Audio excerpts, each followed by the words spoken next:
as we continue our awing training, we can use the training swing and the slow motion training at the same time. We can kind of blend them together. It's just another way of working on it. What this would look like is I get set up, I start my awe, and I'm going to move into a position, slow motion, then pause. Then I'm going to move to another position and pause. Then move to another position and pause, and so forth as I go through the motion. This is just another way of helping the subconscious mind exactly understand what it is we're trying to accomplish in the swing. So that'll go ahead and look like this.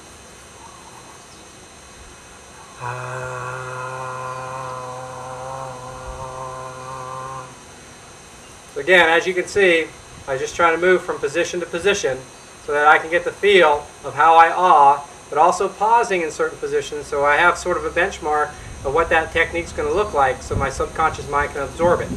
So, I can do it in slow, very super slow motion, or I can do it in regular motion.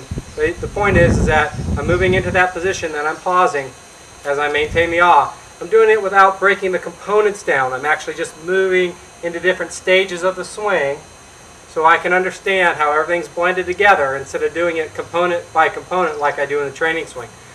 So let's look at this again.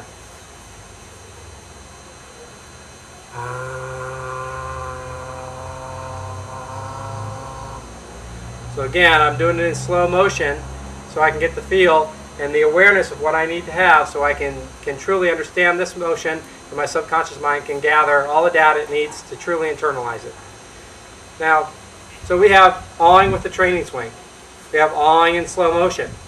We have awing and pausing in the different positions of the swing, doing it in a blended manner. Well, we can also just simply awe with the golf swing. This is a great way of getting the feel of how to awe before you go to the driving range to play golf shots. Typically, when golfers are at the golf course, they become so ball-bound, they're trying to hit that ball that it really disrupts the awe. So you're better off training it at home for a while so you can get a feel of how to at least get your awe up to a scale of, say, 8 on a scale from 1 to 10, 10 being the best, so that you feel like by the time you get to the driving range and you want to try it there, you feel more comfortable. Of course, you may feel like you need to do it on the driving range for a while before you can actually take it out on the golf course. As I play on the golf course, I awe with every shot that I play. It helps quiet my mind. It helps me get in tune with my inner golfer and the awareness I need so I can play every shot. So I find awing is a great application on the golf course to bring that mind-body connection together so that I can truly get in the performance mode out on the golf course. So if I'm just going to go ahead and swing and awe, it'd be like this.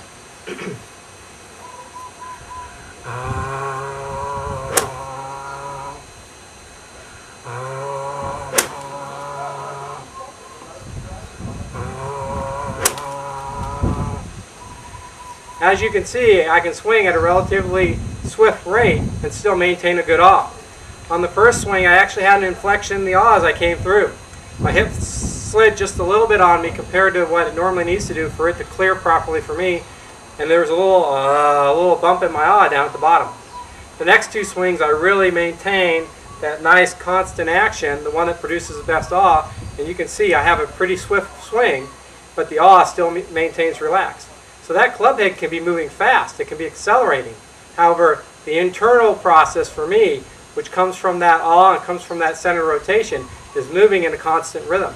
And we can hear that my rhythm is constant because my awe is constant. So keep in mind, I've been awing for many, many years. However, with my lifestyle and my coaching and a lot of travel that I've done lately, I train way less than I used to.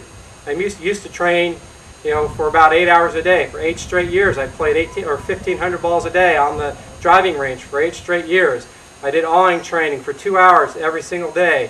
I at home was doing drills every night, so I was absorbed into the game. Well, that's when I was playing on a regular basis. These days, I'm teaching more, I'm coaching more, I'm traveling more, and so I train less. So I noticed that it's harder for me to maintain a perfect awe when I train less. It's a developed skill, number one, but also we have to maintain that skill. It's a habit that we need to maintain. So even for myself, I find when I'm awing on a regular basis, wow, the quality of my awe really improves. When I neglect it, the quality comes down. It's just like going to the gym. If I'm going to be in good shape, I got to go to the gym on a regular basis. If I stop going to the gym, I'm going to see my fitness decline. Same thing is going to happen with your awe. If you want to have a nice fit awe all the time, you got to be training it all the time. So it's something that in life, we get busy with life, and and the responsibilities we have in life, and sometimes golf gets on the back burner. So that's okay. You know, if I'm going to start competing or getting ready for a tournament, then I start training, awing every day on a regular basis. So that by the time I get to that tournament, I know my awe is going to be in good physical health. It's going to be nice and strong. I'm going to be able to awe and swing in a confident manner.